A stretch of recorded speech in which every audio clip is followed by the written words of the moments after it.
Prince Charles's favourite alternative pharmacy is tonight being attacked by the Royal Pharmaceutical Society for suggesting that homeopathic remedies can be used to prevent serious diseases such as typhoid, polio and malaria. The Society told Newsnight they're shocked that anyone would suggest using those products instead of vaccinations and drugs which have been proven to work. But the government seems confused about what to do. They've just banned alternative practitioners for claiming that homeopathic products are medicines unless they can prove they work. But the ban only applies when they're used to treat animals, not people. Pallav Ghosh investigates. I'd always wanted to see the desert. It was my ambition to go to the Sahara. I mean, this magical place, the Sea of Sand, because it's so quiet and still. It's the only place in the world where you can hear the blood moving around in your ears. It was a lifelong dream for Mark Wilde to make this documentary in the desert, but it soon turned into a nightmare. One more day and I would have been dead. He knew he'd be going through an area where malaria was endemic. He ignored his doctor's advice to protect himself with anti-malarials. Instead, he took homeopathic remedies. He was soon struck down by severe malaria. It was like a survival drive. I knew I had to get home and I had to get back to the UK, otherwise I was going to die in Africa. As soon as he got back, Mark's doctor sent him straight to the London School of Tropical Medicine. They saved his life, which he had endangered by ignoring his doctor's advice. We spoke to your doctor and he told you to take conventional anti-malarials. Why didn't you listen to him? I suppose I must have been a bit of an idiot. The doctor doesn't blame Mark. He thinks the fact that the government allows the NHS to fund homeopathic remedies for minor ailments gives homeopaths credibility. It's a waste of good NHS money because I think the evidence that homeopathic treatments work is zero.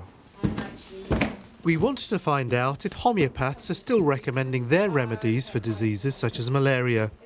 We sent a researcher to secretly film at a practice in North London. She said she was about to travel through southern Africa. The orthodox treatments don't guarantee you either more than homeopathic ones, no? Would you say that? Yes, I would say that. I would say that definitely.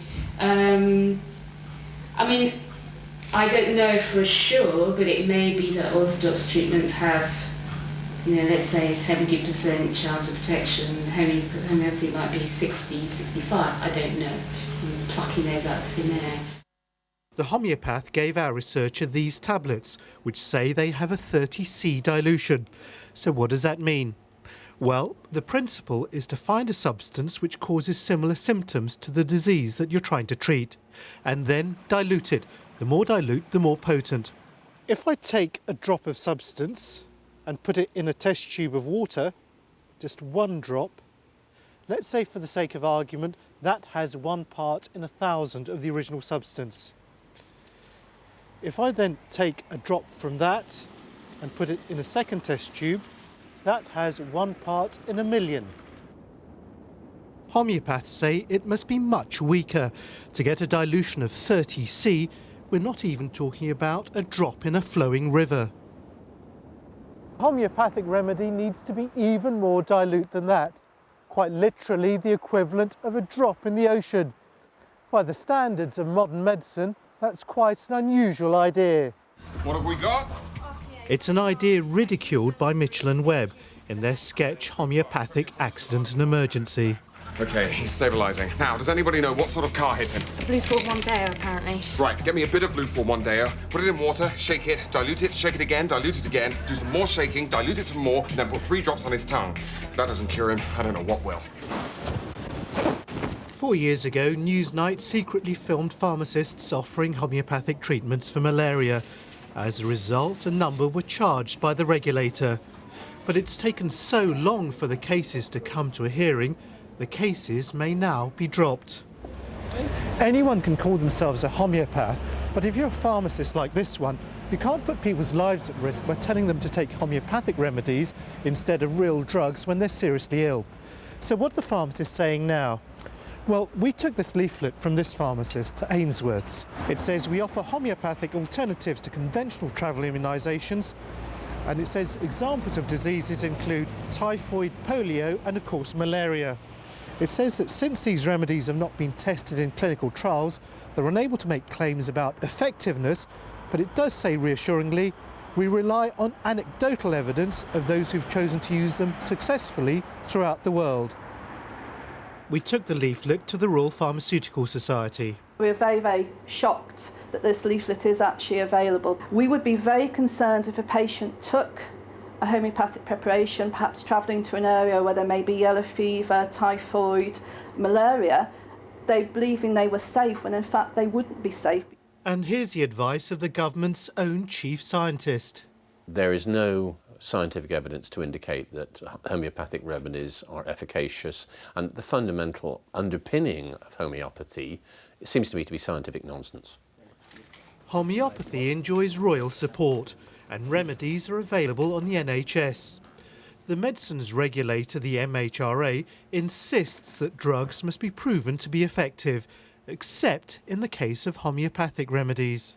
I think it's scandalous because, drugs should have to prove efficacy, and homeopathic treatments cannot prove that. And I just do not understand why the government or the MHRA, goes along and licenses these products. Over Christmas, the government said if you want to use homeopathic medicines on animals, you have to prove they work, or you can't call them medicines. But that's still not the case if you want to treat people. Part of the government looking at regulating veterinary medicines have actually come out very strongly and said these preparations should not be called medicines, and this is a view we would actually agree with at the RPS. So we would ask the MHRA to look at this again and look at their view on licensing these preparations, and also call on the government to look at their use within the NHS. So could the tide turn against homeopathy? Currently, the Department of Health says patient choice is important, and the MHRA believes it can clamp down on abuses by licensing homeopathic remedies. But their critics say it's precisely this official blessing that's encouraging practices that are putting people's lives at risk. Palab Ghosh, well, to discuss the points raised in Palab's report, I'm joined from Exeter by the chairwoman of the Society of Homeopaths, Zofia Dumit, and here in the studio by the science writer Simon Singh.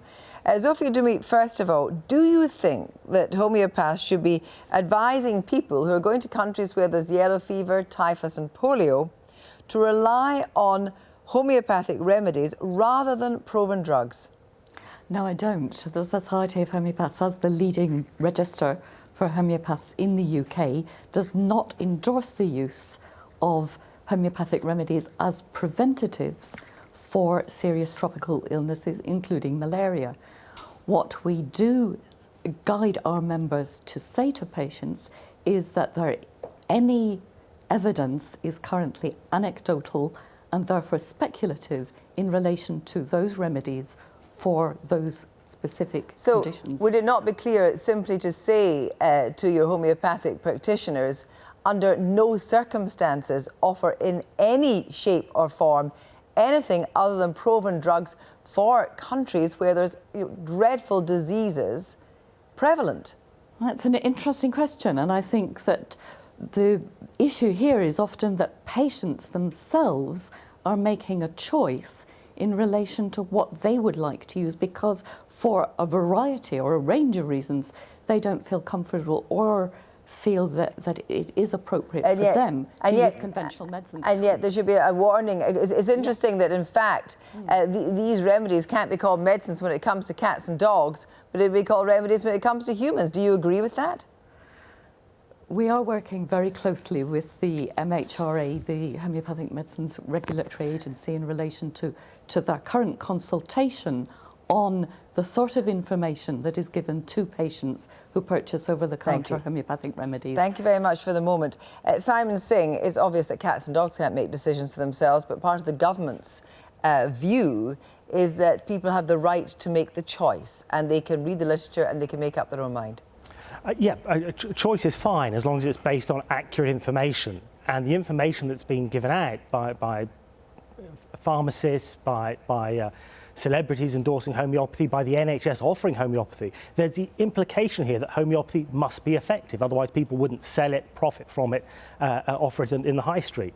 And I'm utterly shocked that we have a woman here saying that she's not going to forbid her members from offering homeopathic prevention of malaria to the general public. We have people coming back from tropical countries with multiple organ failure having used homeopathy, and yet this woman's not prepared to stop it. I was here 4 years ago when Newsnight did your last investigation, and BBC Scotland have done an investigation, BBC South West have done an investigation. The BBC are the only people regulating homeopathy at the moment because the society itself seems to be oblivious of its responsibility. Yes, Zoffer. I would disagree very strongly with you there, Simon. We are a responsible organisation and we do issue very clear guidance to members in relation to what they should say to patients who are seeking an alternative. Sure, it should be an absolute. Sure, you should actually, in a sense that, you know, you would regard yourselves presumably as a professional body. So, as a professional body, shouldn't you actually not be issuing guidance, but saying you will not be allowed to belong to any homeopathic organisation if you continue to offer people these supposed remedies for things like typhus and yellow fever?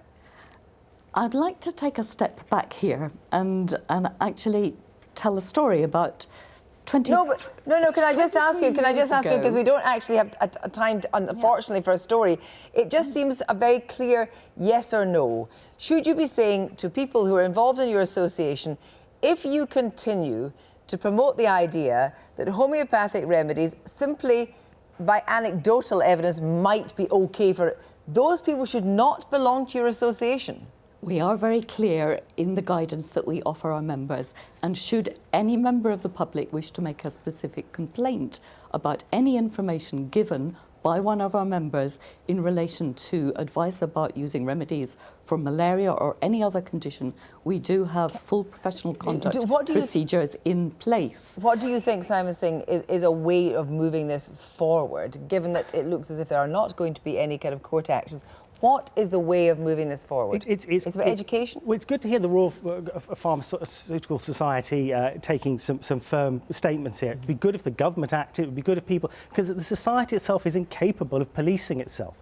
4 years ago, we offered them a transcript of one of their members who had offered homeopathic protection against malaria. They said he acted professionally. They've had no discipline against that person as far as I know. A friend of mine runs a website called Quackometer, made some complaints about the Society of Homeopathy. Instead of engaging with him and reflecting on him, they offered him a legal threat. Well, Zoffer, will, as a result of tonight's film, you investigate what we have said and what we have shown actually took place? It's not actually appropriate for the Society to investigate an alleged statement made by a member from an edited clip. So you're not going to investigate this? So you're not going to investigate this? What I would, and I have said, is that if that individual reporter wishes to make a complaint, then by all means, let her come to the Society and we will put our full professional conduct procedures in place. I can absolutely assure you that that would be the case. Thank you both very much indeed.